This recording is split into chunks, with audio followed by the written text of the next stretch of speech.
સુરતના જહાંગીરપુરામાં આવેલા food carnival સહિત 7 એકમોને ગંદકી અને સ્વચ્છતાના અભાવે સીલ કરવામાં આવ્યા છે। આરોગ્ય વિભાગે કડક એક્શન લીધું છે। સુરતના જહાંગીરપુરામાં આવેલા ફૂડ કાર્નિવલ સહિત 7 એકમો સીલ કરવામાં આવ્યા છે। સુરત મહાનગરપાલિકાના આરોગ્ય અને ફૂડ વિભાગે આ કાર્યવાહી કરી છે। સ્વચ્છતાનો અભાવ જોવા મળી આવતા તાત્કાલિક પગલાં લેવામાં આવ્યા છે। આ દરમિયાન અસહ્ય ગંદકી મળી આવી હતી।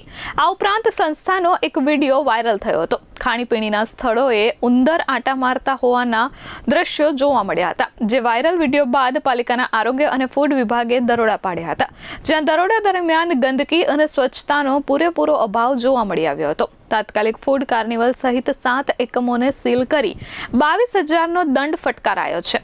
વધુ કાર્યવાહી પાલિકાના આરોગ્ય અને ફૂડ વિભાગે હાથ ધરી છે। હું B R. Brahmbhatt, food safety officer, Surat મહાનગરપાલિકા।